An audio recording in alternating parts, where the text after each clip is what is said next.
Pria ini baru saja keluar dari kamar seorang wanita. Kemudian ia segera mendekati gadis cantik, dan pergi membahas di kasur. Setelah membahas, ia kemudian mendekati seorang supir wanita. Akhirnya menghabiskan waktu setengah jam.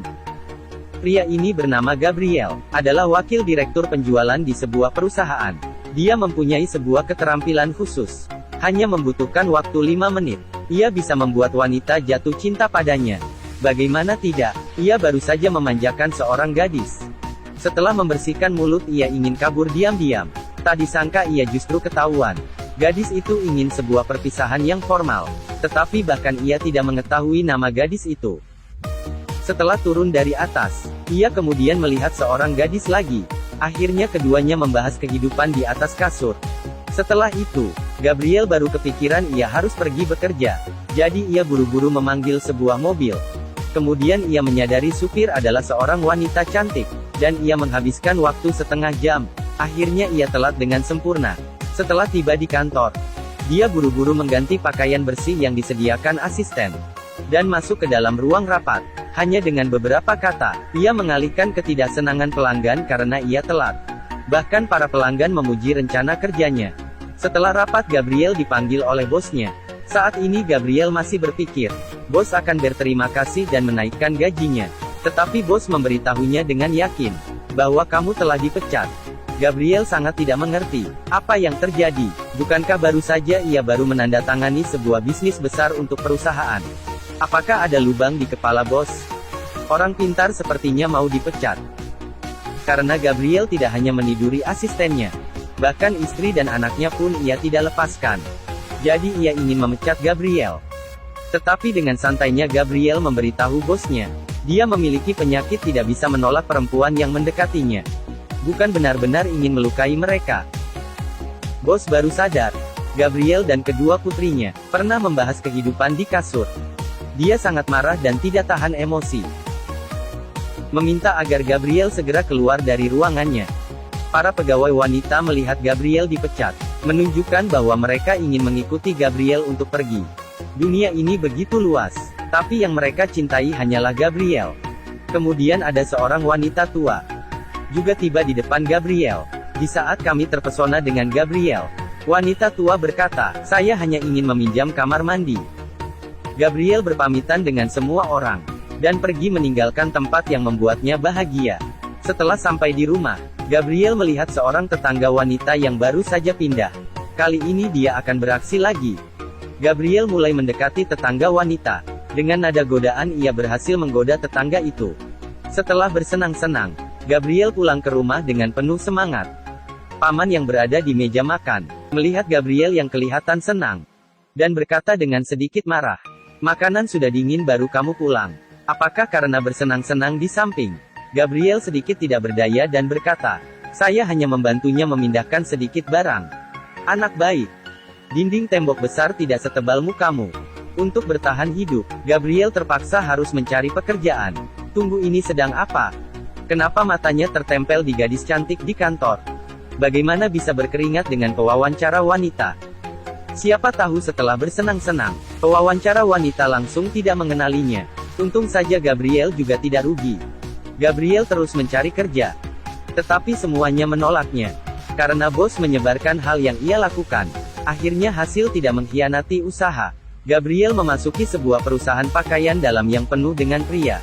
Tidak apa, pesona kita sangat kuat. Gadis cantik bisa didapatkan kapan saja. Tetapi untuk bekerja di perusahaan, perlu persetujuan dari direktur dan istrinya. Ini bukan suatu hal yang mudah. Kemudian Gabriel menyadari istri direktur adalah wanita cantik.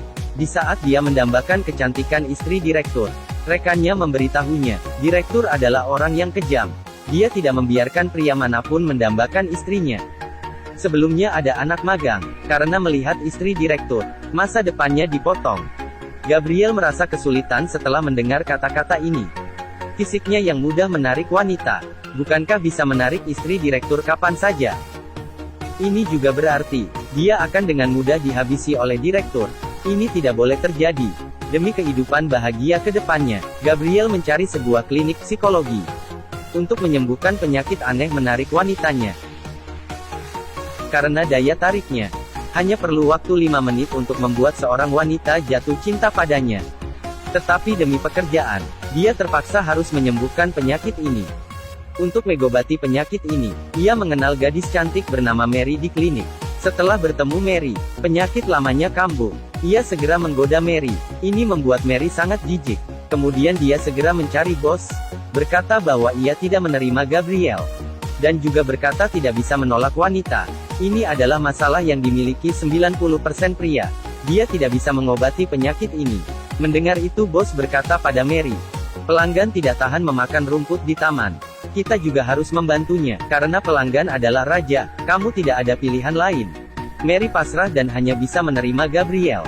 Setelah terapi Gabriel dimulai, Mary berkata bahwa ia akan masuk ke dalam kehidupan Gabriel. Tetapi paman menolak.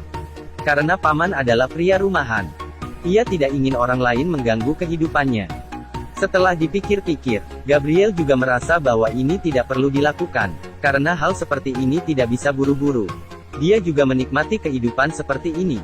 Tetapi pada malam itu, Gabriel bermimpi. Di saat ia dan istri direktur ingin melakukan sesuatu, direktur tiba-tiba muncul, tidak banyak bicara dan langsung menghabiskan nyawanya.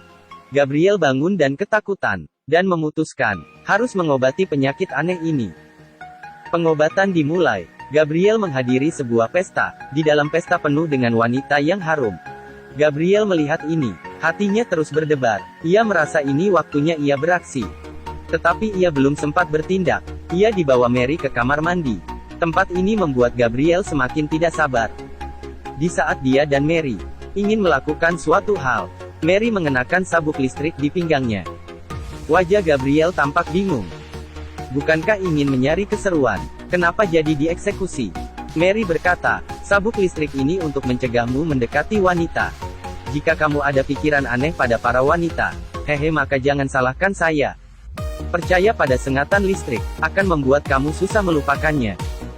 Meskipun ada sabuk listrik yang mengingatinya, Gabriel tetap tidak berhenti menggoda wanita di pesta itu. Mary terus menekan tombol pada sabuk listrik. Pesta itu penuh dengan teriak kesakitan Gabriel. Tetapi Gabriel tidak berhenti, akhirnya ia jatuh pingsan. Untuk lebih cepat mengobati Gabriel, Mary tinggal masuk ke rumah Gabriel. Karena kasur baru, Mary tidak bisa tidur. Dia terus berbalik dan tidak bisa tertidur. Akhirnya ia bangun dan ingin melihat apa yang dilakukan Gabriel. Siapa sangka Gabriel mengambil kesempatan saat ia tidur, dan pergi bersenang-senang ke bar. Akhirnya Mary penuh emosi pergi ke bar, menemui Gabriel sedang ngobrol dengan seorang wanita. Sangat bagus. Saya menguras otak untuk mengobatimu. Kamu justru bersenang-senang saat saya tidur. Mary tidak bisa menahan emosi. Ia berpura-pura menjadi istri Gabriel, dan mengusir wanita itu. Ia membawa Gabriel ke sebuah bar gay. Berharap Gabriel bisa sadar. Siapa tahu di bawah pengaruh alkohol. Keduanya tertidur di satu ranjang. Apakah Gabriel akan bertanggung jawab pada Mary? Gabriel meniduri Mary, tetapi tidak ingin bertanggung jawab. Mary tidak mempedulikan, dan terus membantu mengobati Gabriel. Hari ini Gabriel sebagai pembicara, untuk mempromosikan suatu produk. Para pelanggan semua adalah wanita cantik. Agar Gabriel bisa menyelesaikan pidato dengan lancar, dan tidak digoda oleh wanita cantik, Mary memasangkan pendengar suara di Gabriel, dan mengawasi Gabriel dari seberang bangunan. Di bawah bantuan Mary, Gabriel berhasil menyelesaikan pidato kali ini. Mary sangat senang. Tetapi detik selanjutnya menyadari, Gabriel mulai mengobrol dengan seorang wanita cantik. Baru saja ingin memujimu. Penyakit lamamu kambuh lagi. Demi mencegah Gabriel melakukan kesalahan, ia langsung melewati tiang, dan mengancam Gabriel. Melihat itu Gabriel langsung meninggalkan wanita cantik, dan pergi menyelamatkan Mary. Tetapi Mary tetap terjatuh, dan masuk ke rumah sakit. Di dalam rumah sakit, ibu Mary mengira, Mary ingin bunuh diri dikarenakan patah hati, dan menasehati Mary, agar ia pergi berkencan. Mary kehabisan kata-kata. Untung saja saat ini, Gabriel muncul. Akhirnya Mary berkata, Gabriel adalah kekasihnya. Keduanya juga berciuman di depan ibunya. Melihat itu ibu sedikit canggung dan juga senang. Kemudian ia mengundang Gabriel ke makan malam keluarga. Gabriel menyetujuinya. Di malam itu, Gabriel dan Mary berdandan dengan baik. Tapi Gabriel tidak sengaja memasuki mobil istri direktur. Ini membuat Gabriel terkejut. Akhirnya ia sampai di rumah direktur. Bertemu direktur, ia baru saja ingin bersalaman. Sebuah gerakan memotong ayam yang tepat, membuat Gabriel ketakutan. Dia dengan canggung mendengar candaan direktur. Di saat makan malam, Gabriel mendengar dengan seksama tiupan direktur. Tiba-tiba mendengar suara, direktur terjatuh dari kursinya.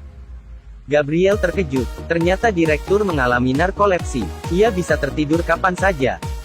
Setelah direktur tertidur, istri direktur ingin melakukan sesuatu dengan Gabriel. Di saat keduanya ingin memulainya, Gabriel melihat bayangan Mary pada istri direktur. Kemudian dia menolak istri direktur. Ia menyadari ia telah jatuh cinta pada Mary. Jadi ia tidak takut ia akan dipecat karena menolak istri direktur. Dia tidak menyesalinya. Siapa tahu setelah dia ditolak, ia mengulurkan tangannya pada Gabriel, dan menyambutnya masuk ke dalam perusahaannya. Ternyata ini adalah ujian dari istri direktur. Untung saja Gabriel menyadari isi hatinya. Kemudian Gabriel menaiki mobil direktur, dan pergi ke pesta makan malam keluarga Mary. Siapa tahu penyakit narkolepsi tiba-tiba kambuh. Ia tertidur saat mengendarai mobil. Gabriel ketakutan. Untung saja ia tiba dengan selamat di rumah Mary. Dia memanggil Mary, dan memberitahu Mary tentang perasaannya. Mary menerima Gabriel, karena ia juga telah jatuh cinta pada Gabriel. Keduanya kemudian hidup bahagia. Film ini berakhir di sini. Jika kamu memiliki penyakit seperti Gabriel, apakah kamu akan memilih mengobatinya? Beritahu saya jawaban kamu di kolom komentar. Terakhir, bagi teman-teman yang menyukai, jangan lupa suka, ikuti dan bagikan video ini.